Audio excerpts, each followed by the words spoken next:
Hey, Spuddies, Potato Big Whiskey here, and welcome back to Civilization 6, where we're playing as Brazil, and we're trying to take over the world. Currently, we have managed to take out Dido, we have managed to take, actually, the Maori capital, and we've also taken out Byzantium, as well as Japan. And we've got to get to work now on Indonesia. Indonesia is my next target of opportunity, and then after Indonesia, could be the world. We've got an awful lot of traders in position. I do have a little bit of oil. What am I going to use my oil on? Yes, I'm going to be using my oil on missile cruisers in the late game. So I don't want to use any oil right now for anything else.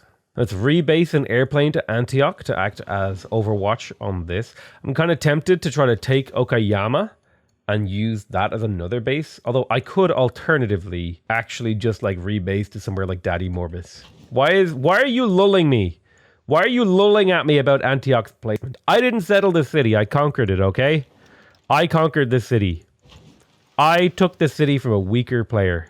Don't lull me because I took a city that sucks from another player. I have enough. I have enough gold to where another aircraft makes sense. Let's go ahead and grab it and Ugar it. I think I'm going to get myself a fighter. Fighters are quite good at killing land units. So having a fighter and a bomber working together is usually I like to have one fighter and 3 bombers is usually like the setup I like. Because the fighter provides overwatch and air support, and then the bombers actually do the damage. Ironclads can't one-shot a warrior unit. Yeah, because it has adjusted base strength when it's embarked. It has more combat strength than it should. It has 43 combat strength for some reason, rather than the 20. I don't know why it has such high combat strength. I think it's all standardized to 50 based on the strongest unit that you have available. So this unit only has 68 combat strength. The barbarian has 50. Therefore, you can't one-shot it. It's like pretty straightforward. So I'm going to reveal Barras and start bombing it, because it should be a fairly easy kill. We got a lighthouse in Byblos. Now, Byblos is not a city that's super important in terms of output here. It mostly exists, like 16 production, very low production potential, not very good tiles. I'm just going to go ahead and get a shipyard in here for a little bit of gold, and then go ahead and get the library for a little bit of extra science. City is very inconsequential for my long-term plans. So I'll just do some repairs and stuff of that nature. Trebizond, similar sorts of problem. While it is a relatively okay in terms of production city, it is not at all going to be useful long-term going forward into the future. However, it can do something useful,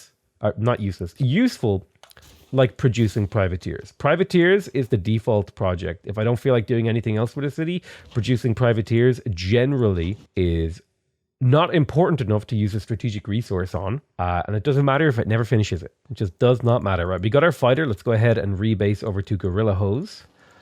Gralios. Oh, my ironclad was killed. Wow. Oh, okay. I wasn't expecting that much damage out of them. But that does tell me I need to be a little bit more careful. Okay. All right. Yeah. Sure. A little bit more careful. We got our archaeological museum in Sognoma. I don't have access to archaeologists yet, so I can't even do anything with that. That feels bad, man. Feels real bad. May as well get the broadcast center. The extra culture will add up. We got our boardwalk in Gorilla Hose. We have a fully built arsenal. Grab that library. The good news is a fighter can do really good damage against the cuirassier. In fact, even finish it off. Is it worth building arsenals on your conquered Byzantine cities? Probably. Haven't really done much analysis on it, to be honest. I'm going to take back suzerainty of Muscat with these points. I'll also take back Mohenjo-Daro because they're sort of inside my territory, causing me issues as we speak. That leaves me with 1 envoy to rule them all. I think I'll slap one into Mogadishu for the +2 gold in every market and lighthouse, because that scales really nicely with my empire. Potato, can you remove the second face cam on the leader? Makes the information unclear from the viewing perspective. You have a choice between 2 things. You can have a mini-map, or you can have Brazil's face in the top right. You don't get... You only get one, okay? You don't get to have both. Choose wisely. Both. I like how I'm like, you get to choose one. You can have a mini-map, or you can have, his face, and people are just like, both. Both of them. Both. We want both. Why is the opposite of well unwell, but the opposite of good isn't ungood? It just is. English isn't a language with, conventions. It's a language of feel and fashion. Things come in and out of vogue like fashion pieces. It's not like a very well structured language in that respect. All right, pop up you. I'm going to shoot with this guy. Then I'll eat him with this guy. Graliosh. I could do it another couple of ironclads. I was meant to keep that other ironclad alive. I kind of messed up on that front. Kind of is a bit of a problem. I'll buy a second ironclad. In terms of civics, our civic choices are getting very, very thin. All we've got left now is exploration. I should totally pick up press gangs. I'll go ahead and pick that up. But now that we have mobilization, we can combine 3 units together into a glorious giga unit. So things are looking really good. We're going to head straight to fascism. All aboard the fascism train, boys. Woot woot. I don't think I need public works anymore. I think I can take that out. I'm going to take out veterancy, and instead I'm going to plug in maritime industries. That'll eventually get replaced. It's just there to remind me. And I'm going to plug in naval infrastructure now because I'm not building as many builders. Plus I have the pyramids, which kind of makes up for the need to build like really high builders because I've got like +7 on some of these lads. It's completely unnecessary. No need for it. You want one wide potato on top of all the leaders like this? Is this what you want? You want white people happy up here? Do.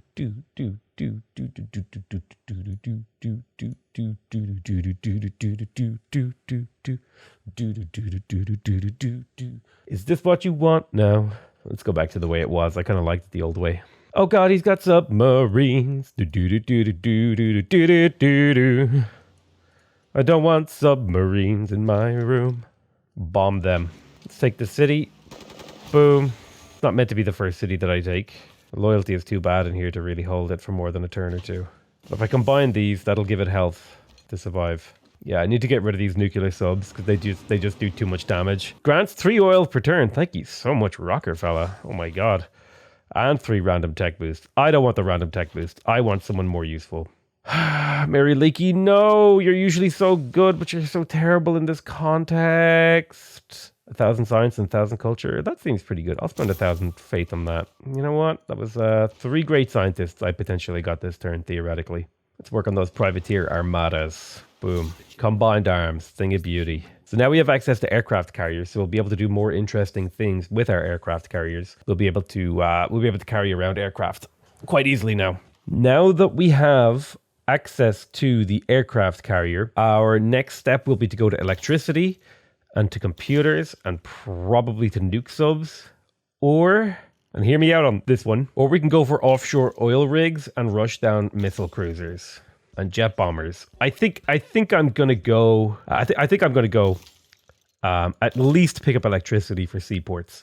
I want fascism in. Although I do think that I reckon theocracy will get it. Strickland Propane has built its arsenal. Let's get its warehouse, dry dock, and naval academy so that it can produce naval units for me quite effectively. Oh my god, a +7 food waterfront district? Jesus. Oh my god, we can annihilate Bima with aircraft. Oof. I don't think it's worth it to take Bima. I think I'd rather get to work on Banjar Mazin because I can have better loyalty control. Plus, this acts as a canal that I can swing through and take out Majapahit. Oh! The damage. All right, let's pop in press gang so we can build units faster. Do I want a tank? Yeah, I'll get a tank. Tanks are good. Tanks are valuable additions to my war effort. Must be on a tile owned by a non-hostile foreign power. God damn it, I forgot about the requirements of this. Damn it. Well, this is just a useless one. We'll put her to sleep because I have antagonized the entire world. Oh no, it's the consequences of my actions. Is this the churn phase of the game? Can we ask stupid questions? Yeah, sure, go for it. We are fully churning right now. In fact, the churn has been on for some time. Yoink, that's my city. Thank you very, very much. Okay, so I've unlocked submarines somehow, which means I have to go straight for nuclear submarines or these subs will eat up all my oil, and I don't want that. I'm vegan not because I like animals, but because I hate plants. Based. Oh man, that's a good ass answer. All right, let's start bombing Majapahit. Boom, we got to bring that city down. It may take us some time, but that's okay. I'm a patient man. I think I have enough coal now to afford a few more Minas Gerais armadas, so we'll get to work on that. I eat mostly fruits and vegetables most days. Meat is a treat on a rare occasion, but I choose to exercise my status as apex predator. Are you an apex predator, really? I mean, I feel like you're really stretching the definition of apex predator there. Like that definition is like millimeters thick at this point, dude. I think I'm going to pull out Levy en masse. It's really not that much gold, and I could really use Limitanii for the extra 2 loyalty. That 2 loyalty does actually make a difference here. Banjarmason, starvation. Well, let's stop the starvation, and the city won't be as disloyal. I just had a nuclear take, okay? In my head. All right, city-states are the reason this game is broken, okay? The fact that I can put 1 envoy in this and get +2 gold in every single city in my empire for every market and lighthouse is insane, okay?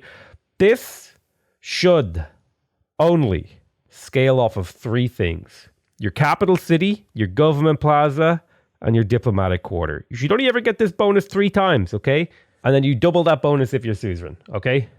That's how you fix the scaling problem in this game. Almost all of the economic problems of this game comes from the fact that city-states are just insane. Honestly, like these things are just crazy. They like completely break the game with their special abilities, like economically and numbers-wise.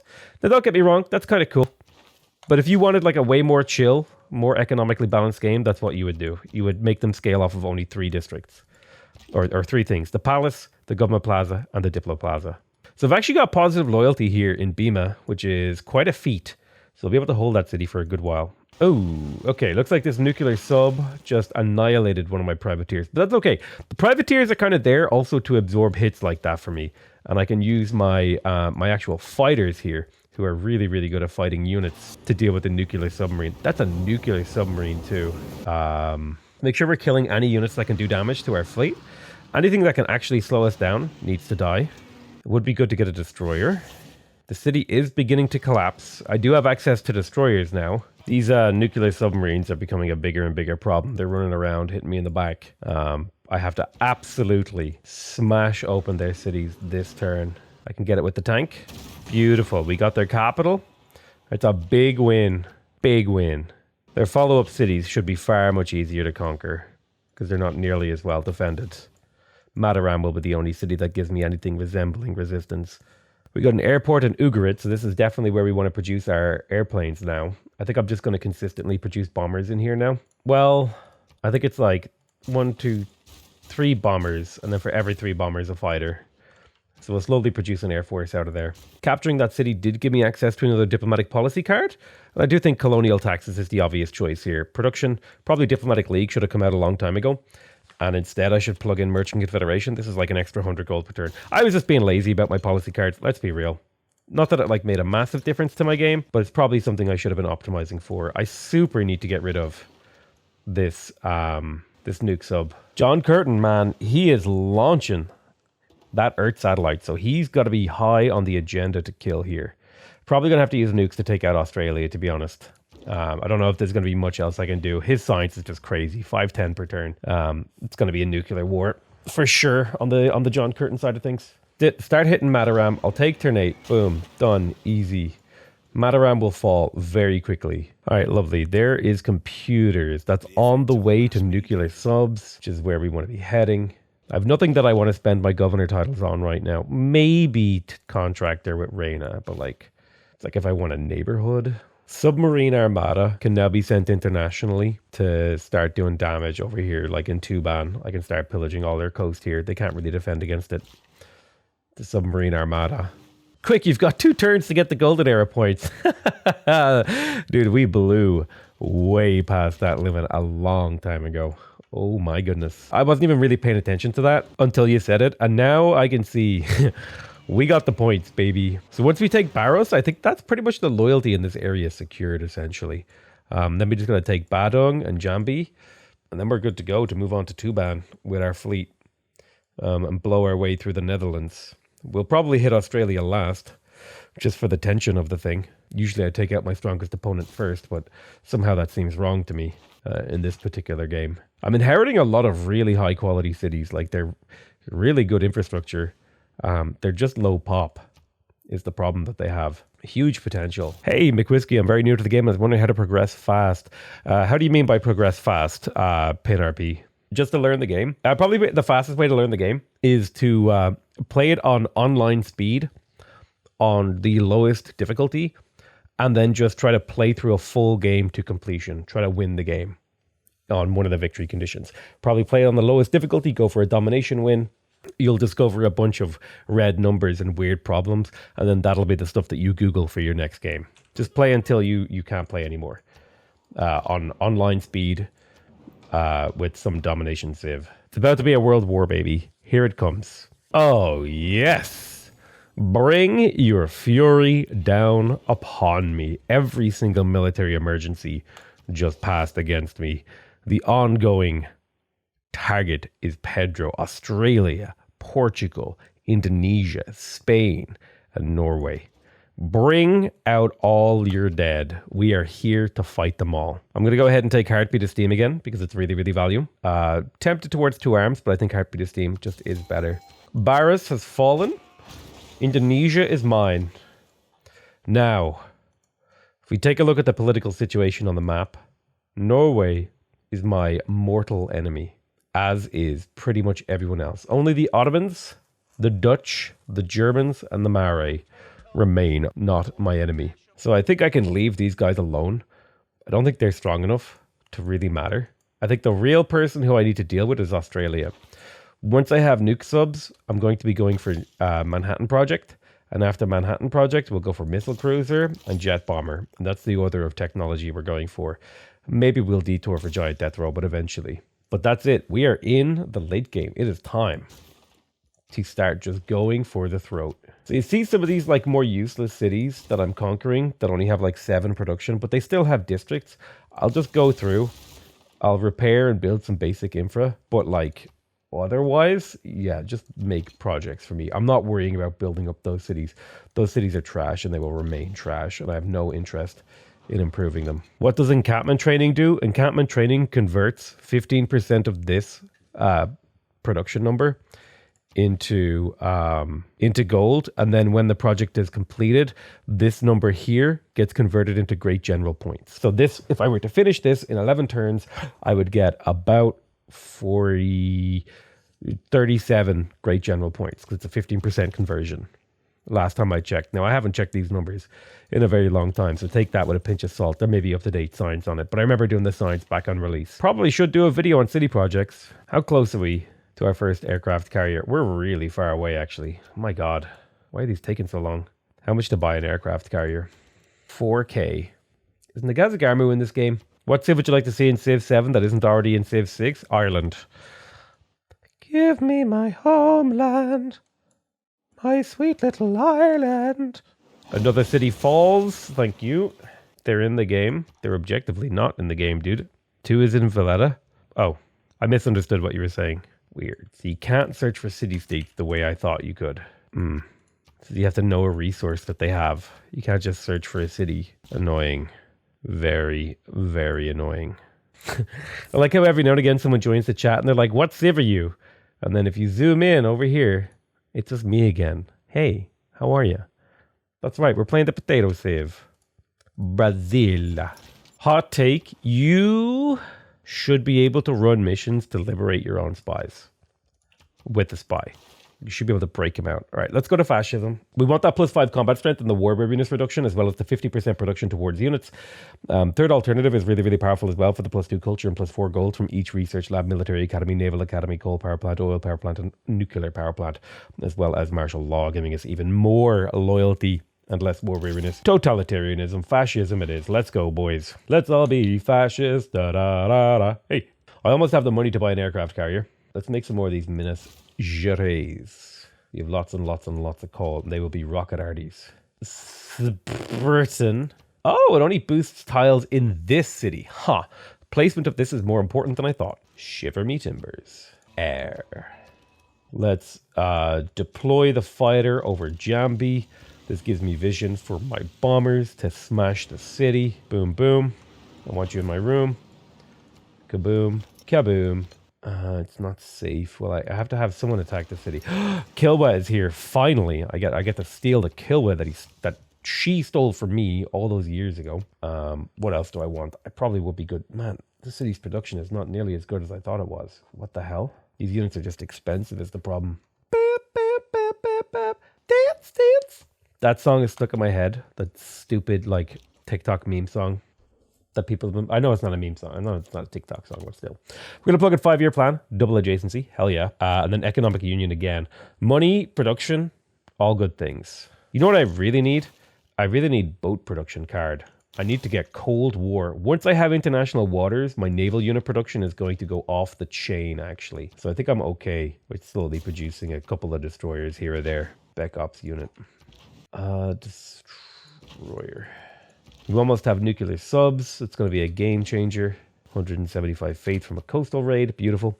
I usually use my carriers to capture coastal cities. Armada's helping that. At least that's why I get Armadas. It's the best way to level them up. Probably do it. It's what I would normally do as well. It's a good move. But I don't have my Armada. I don't have them ready.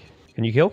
Not quite. I should have shot the city. I regret that. I should have shot the city. I don't know why I didn't. That's why I'm also saving these admirals for my guys. You know the guys I'm talking about. The guys, you know the ones. Aircraft carriers. Okay, we're sitting on a ton of envoys. We can take some suzerainties here. Yeah, I really want to have suzerainty of Kumasi because most of my trading is being done with city-states. So I'm going to yoink that from the Mare. Ooh, getting Auckland would actually be huge for me this game. So I'm going to start building a relationship with Auckland. Nihang, more like no hang. Nihangs have outlived their usefulness, to be fair. So I don't blame him for failing his mission. Boom, there's totalitarianism. Now we can become fascist. This is a major upgrade for our government. Boom. Now we do lose a little bit of wiggle room because most of our policies are military policies. But dude, look at that third alternative card. 56 gold, 28 culture. Now that's beautiful. Now Republican Legacy is giving me 31 housing and 31 amenities. And colonial taxes is doing really well, as is Merchant Confederation. All of these cards are fantastic. I do think we want to have martial law here with 25% less war weariness. That's going to be really helpful alongside the loyalty benefits. And that's also why I'm going to plug in the propaganda card here for another 25% less war weariness. Where? Oh, there it is. Economic union. I'm going to plug in economic union again. It'll eventually get pulled out. But for now, the really, really big important thing is we are taking 65% reduced war weariness now. So our war weariness is pretty negligible. And we just picked up Kilwa. So oh wow, yeah, we're getting a huge boost to our culture now. What we really need is to get a second militaristic city-state under our belt, like Valletta. So is there something I could research? Yeah, I'm going to 1-turn conservation for 3 envoys.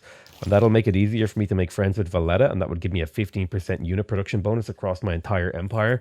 I would also really, really like to have a second commercial city-state on my side because the 15% boost across my entire empire. For those of you who don't know or don't remember, Kilwa is a wonder that gives you a very unique benefit. As you can see here in the tech tree, it's +3 envoys when it's built, and when you're the suzerain of a city-state, the city receives a 15% boost to the type bonuses provided by that city-state, and if you're suzerain of 2 city-states of that type, an additional 15% boost is given to all of your cities. Basically what this does, if you're a suzerain of a scientific city-state, the city with the Kilwa gets a 15% boost to its science. If you're suzerain of 2 scientific city-states, your entire empire gets a 15% science boost. That is why this is the S-tier wonder of S-tier wonders. It is one of the best wonders in the entire game, if there are adequate city-states to take advantage of it. There are a couple of caveats there. To be fair, it's not like completely, utterly, untouchably broken, but it is strong. It is strong, in my opinion. What do you mean this is outside friendly territory? Oh, I'm being debated by how the land looks. All right, let's rebase a bomber into the aircraft carrier.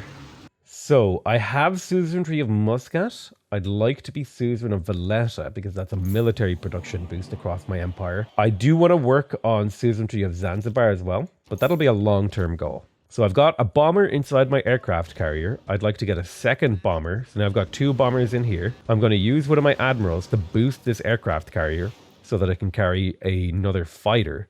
Okay, so we're going to head down to Tuban and then start slapping Portugal around. Yeah, the plan I like. Add street background noise too. Ooh, you're really selling it now. Should really have the pillaging card plugged in. But you know what? I'm just not that kind of gamer. Will you do a Halloween stream wearing a potato costume? Oh shit, I should have bought a costume to do a Halloween stream in. I'm an idiot. There's like 6 days left. What was I doing? Why am I not milking my own culture's holiday? Oh, the Maori declared war on me. Okay. Halloween is Irish. I'm allowed. Okay. On Halloween, Twitch and YouTube should feature my stream as an apology for all of the cultural appropriation that's happened on Halloween. No, okay, I'm going a bit far there. That's a very spicy meme right there. Do I want to add more bombers to my fleet? I think I do. I'm going to add a little bit more aircraft. I have some aircraft carriers finishing soon. Some more bombers actually makes sense. Plus, I think I'm going to be conquering aluminium soon. There has to be more somewhere. Well, worst case scenario, I can plug in resource management and get an extra 2 aluminium per turn. Get 2 randomly chosen free technologies. Plastics, advanced ballistics. Absolutely god tier rolls on that dice right there. Plastics and advanced ballistics were exactly what we needed. Let's get to work on nuclear fission. It's probably good to do the Manhattan Project. And then missile cruiser, jet bomber. Speaking of uranium, actually, have we not hit a single copy of uranium? Hunza. And there. Okay. Well, that's an easy solution. Appetite whiskey. Will this be a video? Doesn't feel like it. It will be a video. But of course, naturally, I'm a little bit sick. So like my video quality isn't going to be as high as usual. So that's something you have to be ready for. Is there a more tedious victory down the stretch than domination? Culture? You think culture victory is more tedious than domination victory? Dude, the game would be over already if I was playing culture. It would be over. I could culture switch. I could switch to a culture victory right now with half the AIs dead and like the rest of the AIs in the game hating me, and I could win a culture victory faster. Maybe not now, actually. Maybe 60 turns ago I could have switched. But like if I was actually building kampungs and stuff like that, oh, the culture I would be making right now, dude. It would be insane, especially on a naval game where I could have gone Cristo Redentor. Did anyone even take Cristo? All right, we fully built Rio de Janeiro. How do we contribute to the win? I think we use this city to spam destroyer armadas. That way we just have a constant supply of destroyer armadas to support our armies. You like the pin sitting in Rio de Janeiro for the Venetian arsenal? It's sitting there for a reason, okay? We will never forget what was taken from us. Yeah, I'm building a canal. What of it? It's a canal that goes nowhere, okay? Do you know that I'm building that canal to keep that city busy and from asking me to make it give it orders? Okay, dude, what is going on? What city did I even have selected there? All right, let's promote this guy. We level him up with an additional aircraft slot.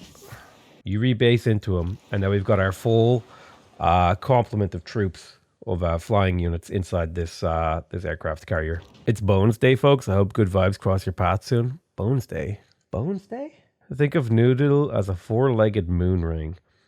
Bone days are good days. What? Lads, what the fuck is this? What? No Bones Day. Why does nothing explain this?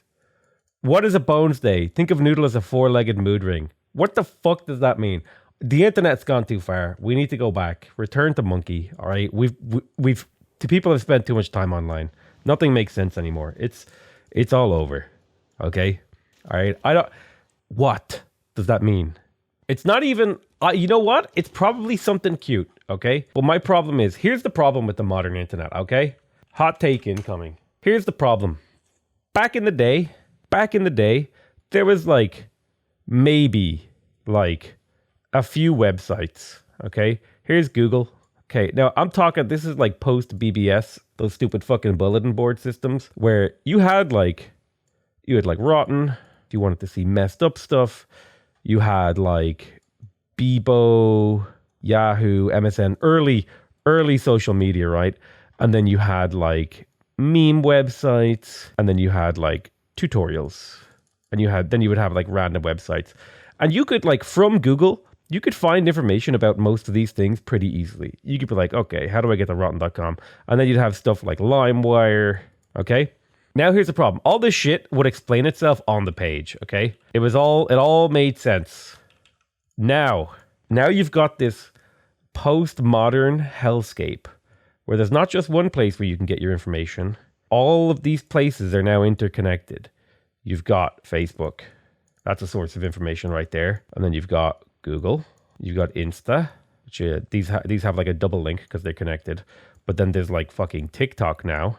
And then worst of all, this like decrepit, horrible line is Discord. Okay? It doesn't even properly connect to anything else because you can't Google search what's in a Discord server. All right? This, by the way, if you think this is a meme, 60% of people plus get all their information from Facebook. Okay? I mean like all of it. Like facts, figures, what happened. If it didn't happen on Facebook, to all of these people, it didn't happen. You can't Google search a Discord, okay? You don't like the world that we live in now. But here's the big problem. These weird Zoomer websites, there's no fucking context ever. Shit just trends and becomes a meme. And unless you were literally there on the first day, you're just like, what is happening? The 60% is probably not true, but it's probably close to the truth, okay? There's a lot of people out there who are very lazy when it comes to getting information. And these are the same people, by the way. The same people who will get all of their information from Facebook are the same people who will scream at you and say, do your own research when you disagree with them. Okay? So when somebody says, do your own research, what they really mean is like read the first Facebook page that you come across and then never question it, never do any research, fully accept it and its conclusions instantaneously.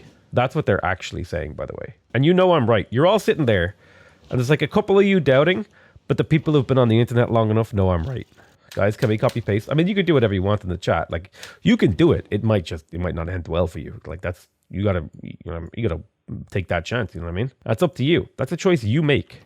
Now, the choice I make after you make that choice, that's my choice. And my choice might be a lot more fun for me than it is for you. Bones Day. It's a guy with an old pug. Every day, he holds the dog into a sitting position and let go. Bones or no bones is based on whether or not the dog flops over in a boneless heap or stays sitting up. This is as stupid as... Okay, yeah, sure. I mean, it's kind of cute. It's a cute meme. It's also really dumb, in my opinion. But I mean, it's not especially dumb. My problem isn't that it's a dumb meme. My problem is that there's no way for me to know what people are talking about by Googling it. Like, oh, it's a Bones Day. Woo-hoo! Okay. I don't know what that means. I'm just fucking booming right now. I'm booming hard. We're booming today. I Googled it just fine. All right. Maybe I have tired brain because I'm sick and I've been streaming for a few hours. Maybe that's it.